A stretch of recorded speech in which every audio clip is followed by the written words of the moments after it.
اور یہ بڑی دیر سے پلان بنا ہوا تھا، لیکن میں اس لیے آپ کو آج خراج تحسین پیش کرتا ہوں کہ ایک مشکل وقت میں جب ہم سارے پاکستان میں ایک کمی تھی، فنڈز کی کمی تھی، ہمارے پاس ریسورسز نہیں تھی، اور اتنی زیادہ جگہ سے ڈیمانڈز تھی ریسورسز کے اوپر، ایک بجٹ کے اندر ہر قسم کی ڈیمانڈز تھی، اس میں آپ نے اور وہ کووڈ کے دوران وہ فنڈز ڈھونڈے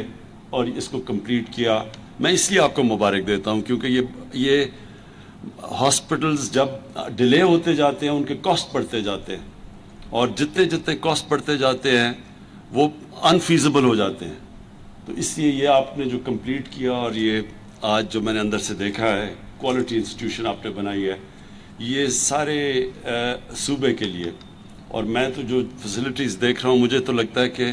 افغانستان سے بھی آپ کو یہاں مریض آئیں گے آپ کے یہاں علاج کروانے کے لیے، کیونکہ اس طرح کی کوئی فیسلٹیز سارے علاقے میں نہیں ہیں۔ جس طرح شوکت خانم جو 2016 میں ہم نے یہاں پشاور میں اس کی انوگریشن کی تھی، تو ادھر سے افغانستان سے بھی مریض آتے ہیں، تو سارے علاقے کو سرو کرتا ہے، اس لیے یہ بھی ایک بہت بڑی نعمت اس سارے علاقے کے لیے ہوگی۔ اس کے ساتھ ساتھ میں جو سب سے زیادہ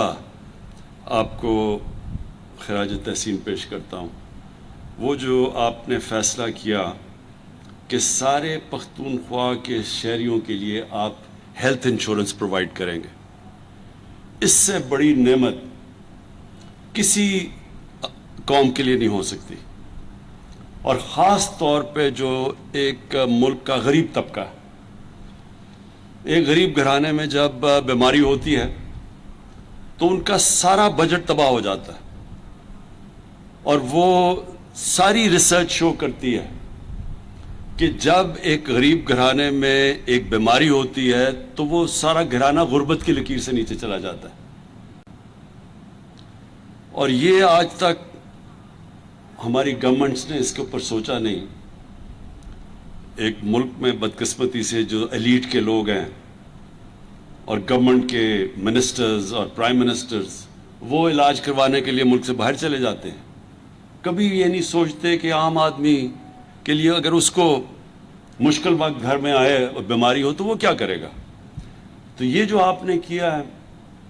ہمیں لوگ بار بار کہتے ہیں کہ جی کدھر ہے مدینہ کی ریاست، یہ ہے آپ کا قدم مدینہ کی ریاست کی طرف۔ مدینہ کی ریاست پہ کیا ہوا تھا کہ دنیا کی تاریخ میں پہلی دفعہ ایک ریاست نے اپنے کمزور طبقے کی ذمہ داری لی تھی، اور انہوں نے صرف اپنا مائنڈ سیٹ چینج کیا تھا، باقی تو اللہ کرتا ہے۔ جو دنیا کی پہلی فلاحی ریاست تھی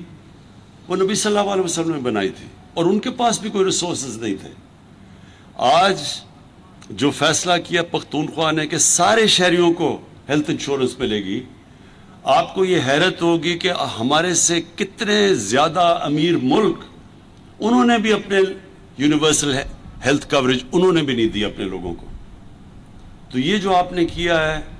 اس سے سب سے پہلے تو ہر غریب گھر کے اندر ایک کانفیڈنس ہوگا کہ کسی قسم کی بیماری ہو تو ان کے پاس ایک ہیلتھ کارڈ ہے۔ دوسرا، شاید آپ کو بھی اندازہ نہیں ہے کہ آپ نے ایک ہیلتھ کا انقلاب لے آئے ہیں پاکستان میں، اس سے سارا ہیلتھ سسٹم آپ کا کھڑا ہو جائے گا۔ گورنمنٹ کے پاس تو پیسے نہیں ہیں کہ ساری پاکستان میں ہسپتال بناتی پھرے، ہمارے پاس تو ریسورسز نہیں ہیں، ہمارے پاس بدقسمتی سے قرضے اتنے چڑھے ہوئے ہیں کہ ہم جو آمدنی اکٹھا کرتے ہیں ہر سال کی ٹیکس کی، آدھا تو قرضوں کی قسطوں پہ چلا جاتا ہے۔ تو 22 کروڑ لوگوں کے پاس، ہمارے پاس تو وہ فنڈز نہیں ہیں کہ ہم ساری جگہ ہیلتھ کوریج دیں۔ لیکن ہیلتھ کارڈ کی وجہ سے پرائیویٹ سیکٹر آئے گا اب، اور پرائیویٹ سیکٹر آ رہا ہے اب ہاسپٹلز بنانے کے لیے، کیونکہ جس کے پاس ہیلتھ کارڈ ہوگا وہ گورنمنٹ ہاسپٹل یا پرائیویٹ ہاسپٹل کہیں بھی جا سکتا اپنا علاج کروانے کے لیے۔ تو اس کا مطلب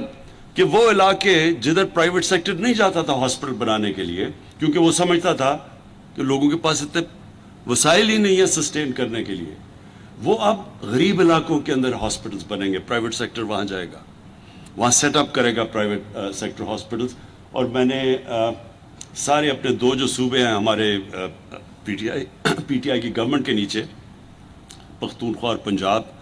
ادھر میں نے انسٹرکٹ کیا ہوا ہے کہ پرائیویٹ سیکٹر کے ہاسپٹلز کو سستے داموں پہ زمین دی جائے، اور ہم نے وہاں پنجاب میں تو انسٹرکٹ کیا ہے کہ جو ایویکیو ٹرسٹ کی پراپرٹی ہے یا اوقاف کی زمینیں ہیں ان کے اوپر بڑے سستے دام پہ پرائیویٹ سیکٹر کو ہم کہیں کہ ہاسپٹلز بنائیں. تو زمین جب سستی ہوگی اور ہم نے ساری اکوپمنٹ ہاسپٹلز کی، جتنی بھی اکوپمنٹ جو پاکستان میں نہیں بنتی اس کو ڈیوٹی فری کر دیا پاکستان میں، تاکہ باہر سے اکوپمنٹ منگوا سکیں ہاسپٹلز کے لیے. اور پھر ہیلتھ کارڈ وہ ایک ایسی چیز ہے کہ جب لوگوں کے پاس آ جائے گا اسپینڈنگ پاور ہیلتھ کارڈ کی وجہ سے، تو انشاءاللہ آپ دیکھیں گے کہ یہ سارے پاکستان میں انقلاب آئے گا،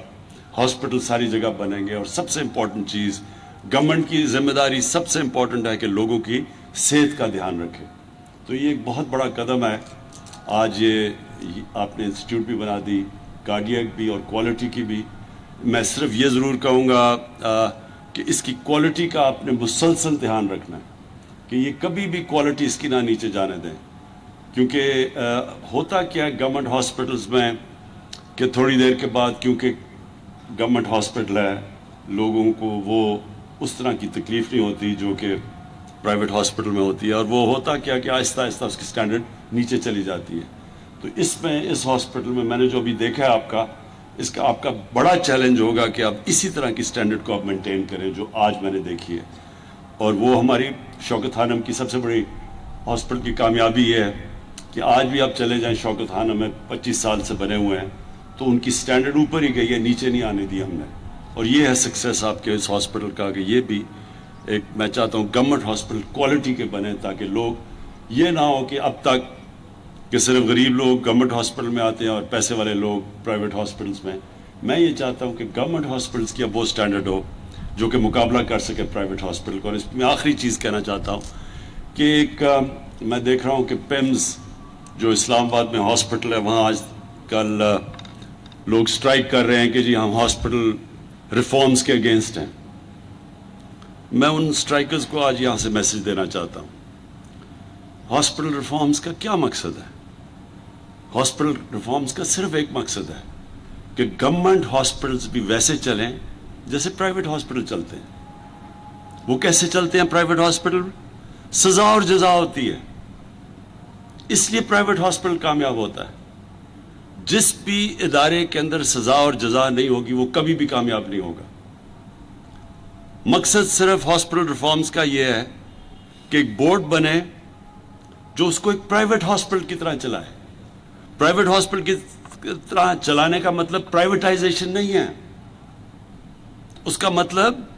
کہ اس کو اسی طرح وہی